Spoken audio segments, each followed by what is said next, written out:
Bonsoir. Alain Finkielkraut, d'abord, merci infiniment. Guy Bensoussan vous a présenté. Vous êtes l'homme qui ne sait pas comment ne pas réagir, comme aimait à vous définir votre ami Milan Kundera. Nous avons tous été, nous sommes toujours nourris de votre œuvre, de vos paroles, de vos livres. Nous avons été lecteurs du Messager européen. Nous sommes auditeurs de répliques, notre prière hebdomadaire du samedi matin, je dis ça dans une synagogue. Laissez-moi vous dire ma gratitude de nous faire l'honneur d'être présents parmi nous ce soir. Vous qui, dès 2003, dans le poignant Au nom de l'autre, nous avertissez de l'antisémitisme qui vient et qui aujourd'hui ne se contente plus de venir, mais qui est là, qui est envahissant, et nourri par notamment la France insoumise, mais aussi des médias et des intellectuels qui travaillent à la disqualification et à la diabolisation d'Israël. Merci infiniment, Alain Finkielkraut. Merci David Reinach pour cette présentation. Merci de votre accueil et de votre présence. Depuis sa naissance en 1948, Israël n'a pas connu la paix un seul instant. Entre guerres ouvertes, tirs de roquettes intermittents et attaques terroristes, ce pays est constamment sur le qui-vive. Il ne désarme jamais. La violence et l'insécurité accompagnent son histoire. Lors de la grande vague d'attentats suicides, David Grossman me confia qu'il demandait à ses enfants de ne pas prendre le même autobus quand ils rentraient de l'école. L'un de ses fils est mort dans la guerre du Liban de 2006, un jour avant la proclamation du cessez-le-feu. Mais le 7 octobre est sans commune mesure avec ce qu'Israël avait connu jusque-là. On l'a dit, plus de 1200 morts, 7500 blessés, des femmes éventrées après avoir été violées, des vieillards et des enfants assassinés à bout portant, 251 otages et les miliciens du Hamas qui affichaient leur volonté génocidaire. Afficher, c'est bien le mot, car à la différence des nazis qui dissimulaient la solution finale, ils ont filmé et diffusé leur forfait. Un adolescent euphorique a téléphoné à ses parents et leur a dit « J'ai tué 10 juifs de mes propres mains, regardez WhatsApp et soyez fiers de moi. Et soyez fiers de moi. » Le 7 octobre, ou l'allégresse du carnage. Et les valeureux combattants du Hamas ont notamment ravagé le kibboutz Be'eri, dont les membres se portaient volontaires pour amener des patients palestiniens dans les hôpitaux de Tel Aviv. Le message était sans ambiguïté. Vous, les Juifs, jeunes ou vieux, pacifistes ou messianistes, vous n'avez rien à faire sur une terre musulmane. Le 7 octobre est un gigantesque pogrom commis dans le territoire souverain d'Israël, c'est-à-dire dans le pays conçu pour que ne se produise plus jamais ça. Il y a quelques années déjà, David Grossman écrivait tragiquement « Israël n'a pas su guérir l'âme juive de sa blessure fondamentale, la sensation amère de ne pas être chez soi dans le monde. » Depuis le 7 octobre, cette blessure est à vif et les Israéliens ne sont pas seuls à la ressentir. On aurait pu croire que le monde entier serait saisi d'horreur par l'événement. Tel n'a pas été le cas. Dès le lendemain, le nombre d'attaques antisémites a explosé un peu partout. Le 7 octobre a désinhibé la judéophobie. Le 7 octobre a levé les tabous. Le 7 octobre a ouvert les vannes. Le 7 octobre a suscité des vocations. Ce n'était pas l'antisémitisme des années 30 qui faisait son grand retour. Ce n'était pas la bête immonde contre laquelle la gauche aime tant se mobiliser. Ce n'était pas la revanche de Maurras. Ce n'était pas une nouvelle variante de la France aux Français. C'était, et c'est toujours, un antisémitisme d'importation. C'est un antisémitisme lié au changement démographique des pays européens et qui a pu conduire à cette terrible réplique du 7 octobre, le viol d'une fillette à Courbevoie, après qu'elle a révélé son origine juive. Tu es juive, donc tu es contre la Palestine et tu soutiens le génocide que les sionistes font à Gaza, lui a dit l'un de ses assaillants.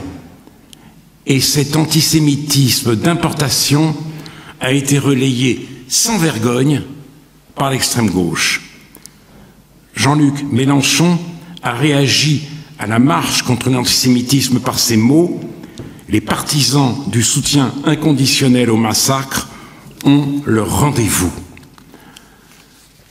Le leader de la France insoumise se veut le porte-parole de la Nouvelle-France, cette coalition qu'il appelle de ses vœux de la jeunesse éduquée et des quartiers populaires. Paris vaut bien une messe, disait le futur Henri IV. L'Élysée vaut bien une conversion à l'antisémitisme, dit aujourd'hui Jean-Luc Mélenchon, et toute honte bue, il agit en conséquence. Et un glaçant rapport sénatorial fait état de l'ostracisme dont sont l'objet les étudiants juifs dans l'université française. Outre les agressions et la diffusion de messages injurieux en ligne, sévit aussi un antisémitisme d'atmosphère, bousculade dans les couloirs, étudiants juifs mis de côté dans la constitution de groupes de travail, changement de place dans les amphithéâtres. Ce n'est pas que l'élite occidentale ou la future élite occidentale soit devenue soudain raciste. Cela signifie que le processus entamé dès le lendemain de la guerre des 6 jours s'achève sous nos yeux. Le 12 juin 1967, un prêtre disciple de Massignon écrivait « L'occupation sioniste des Jérusalem-Est est douloureuse aux chrétiens d'Orient, comme le fut pour ces mêmes chrétiens l'occupation nazie en juin 1940 ». Dans un pamphlet publié l'année suivante, le journaliste Pierre Desmeron dénonçait, je le cite, les panzers de Dayan et s'indignait de voir les derniers des justes commettre la dernière des injustices. Les territoires conquis en 1967 ont fait basculer Israël et la diaspora sioniste dans le camp du racisme et de l'impérialisme. La victoire des armes a délogé les Juifs de leur piédestal victimaire.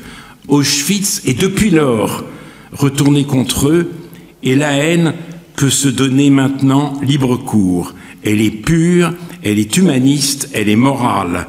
Elle a même le cachet du devoir de mémoire. Treblinka, Varsovie et maintenant Gaza, lisait-on récemment sur les murs de Sciences Po. Et elle siège, cette haine immaculée, à l'Assemblée nationale. Le Front républicain ne lui a pas fait barrage, il lui a fait la courte échelle.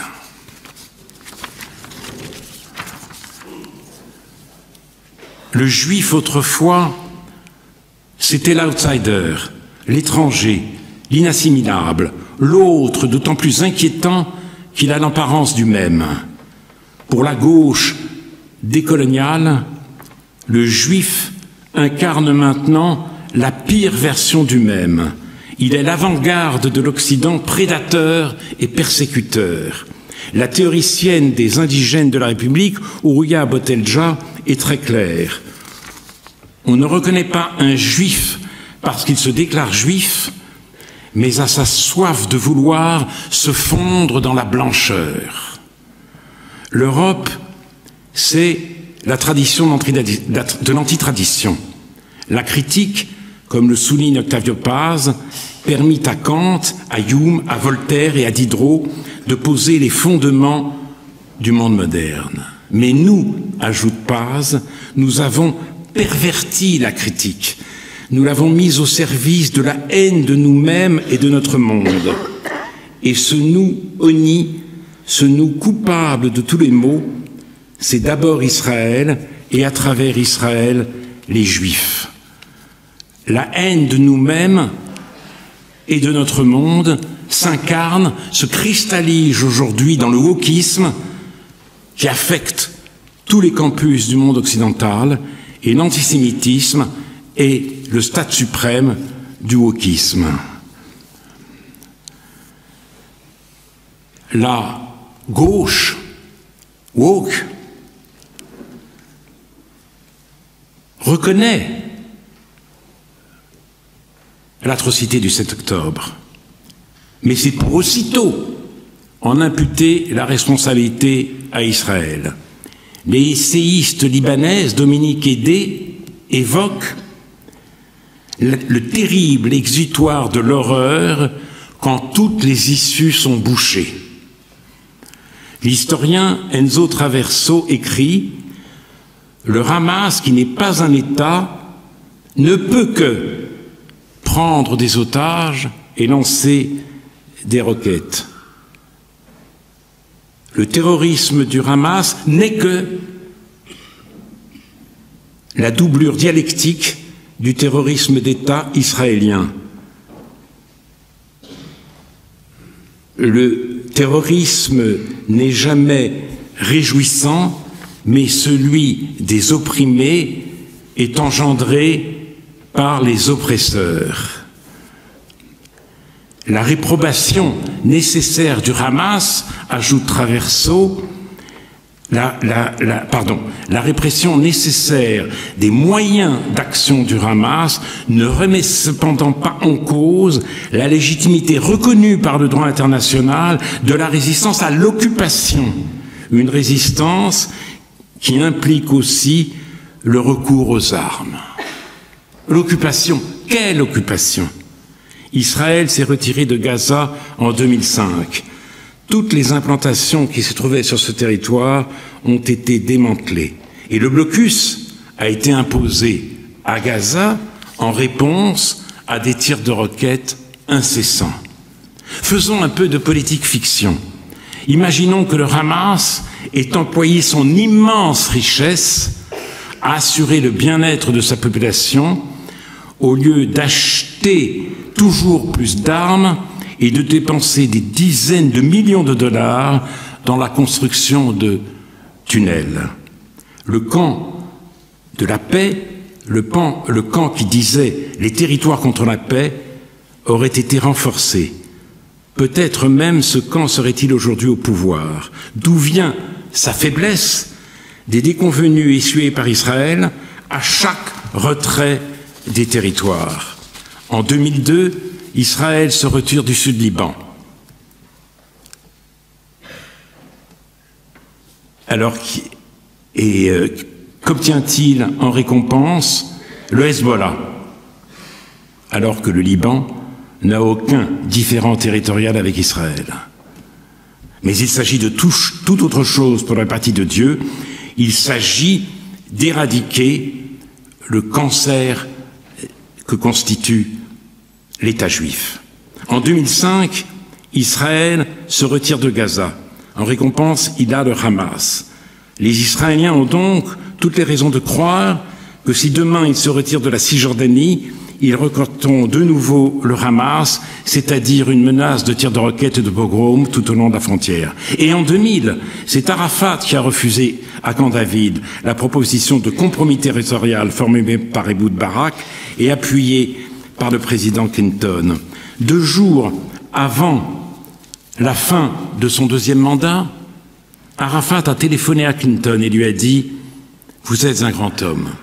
Réponse de Bill Clinton « Je ne suis pas un grand homme, je ne suis pas un grand homme, je suis un raté et c'est à cause de vous ». Nombre de commentateurs affirment que l'attaque du 7 octobre a brutalement remis la question palestinienne sur la scène internationale de laquelle elle s'était trouvée exclue par Israël, les États-Unis, la plupart des membres de l'Union européenne et un nombre croissant de pays arabes. L'inverse est vrai. Un État indépendant, souverain et démocratique, vivant dans la paix et la sécurité côte à côte avec Israël, pour un peuple qui s'est massivement réjoui du grand pogrom, cette perspective n'a jamais paru aussi éloignée. Comme le dit très justement Paul Audy dans son livre Tenir tête, tant que la cause palestinienne restera captive de l'islamisme, elle risque de ne faire aucun bond en avant. Le Hamas, en effet, n'est pas un mouvement de libération nationale.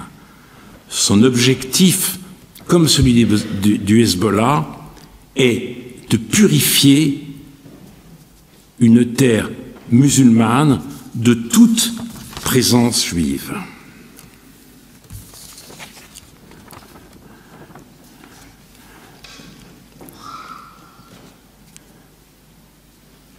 Et faut-il le préciser, le Hamas mise sur les morts palestiniennes pour retourner l'opinion mondiale contre Israël. Il faut garder en mémoire ces mots de la romancière Herta Müller, prix Nobel de littérature. Tzahal a besoin de ses armes pour protéger sa population, le Hamas a besoin de sa population pour protéger ses armes. Je ne me suis jamais senti aussi proche, aussi solidaire d'Israël que depuis le 7 octobre et la flambée d'antisémitisme qui s'est ensuivie. Cette solidarité totale, inconditionnelle, cependant, n'est pas aveugle. Je vois bien qu'Israël est une société fracturée.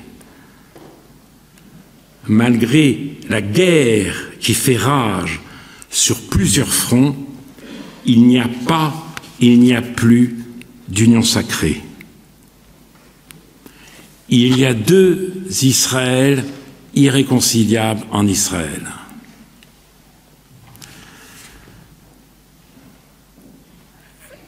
L'Israël des héritiers d'Yitzhak Rabin et l'Israël des héritiers d'Yigal Amir, son assassin.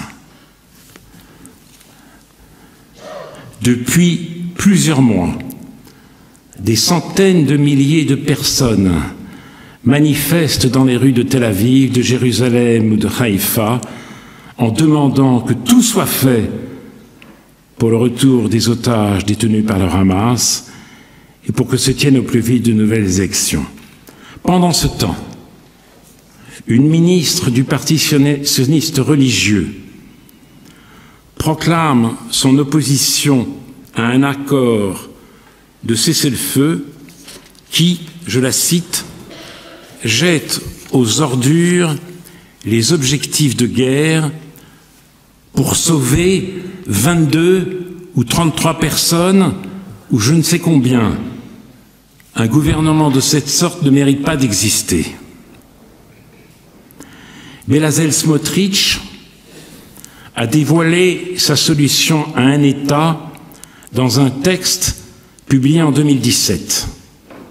Après l'annexion de la Judée-Samarie, prévoit-il, les Palestiniens pourront émigrer, le transfert de population est une constante de l'histoire humaine, à ceux qui restent, il sera proposer le statut de résident et ils pourront demander la citoyenneté israélienne. Leurs demandes seront examinées au cas par cas. Comment un juif a-t-il pu écrire cela? M'a dit un professeur de sciences sociales de l'université de Tel Aviv, rencontré en avril 2024. Pour lui, l'identité juive n'est pas seulement identitaire, c'est indissolublement une appartenance et une exigence. Dès l'origine, dès le Sinaï, le judaïsme a partie liée avec la justice. Par-delà le clivage entre religieux et laïcs, deux judaïsmes s'affrontent. Le judaïsme de la justice et le judaïsme de la promesse. Dieu a fait don de la terre, de toute la terre au peuple d'Israël. C'est l'enjeu métaphysique de la déchirure d'Israël. Pour ne pas donner d'argument à l'antisémitisme qui a déferlé dans le monde après le 7 octobre, We are all Hamas, scandaient des étudiants de Columbia, et les personnalités juives les plus en vue refusent de regarder l'autre réalité en face. Or, être juif, c'est être embarqué, c'est être impliqué par tous les agissements d'Israël. Quand les Israéliens dament le pion à l'Empire perse et à ses mandataires, pour qui, comme disait leur compagnon de route poétique Jean Genet, Israël est un bleu, une échymose qui t'attarde sur l'épaule musulmane, je ne suis pas seulement admiratif, je suis fier. J'éprouve le même sentiment devant les prouesses technologiques du Mossad. Cette fois, les pogromistes n'ont pas le dernier mot. C'en est fini de la passivité juive.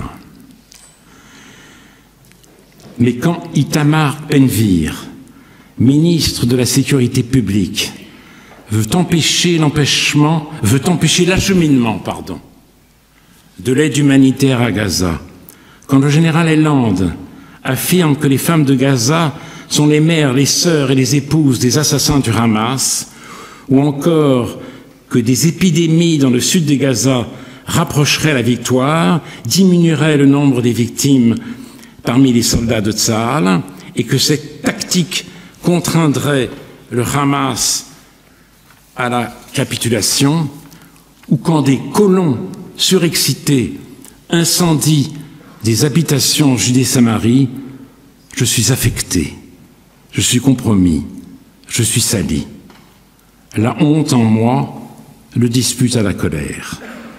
La brutalisation d'une partie de la société israélienne me crève le cœur.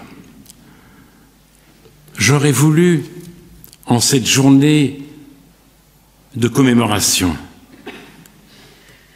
être plus consensuel.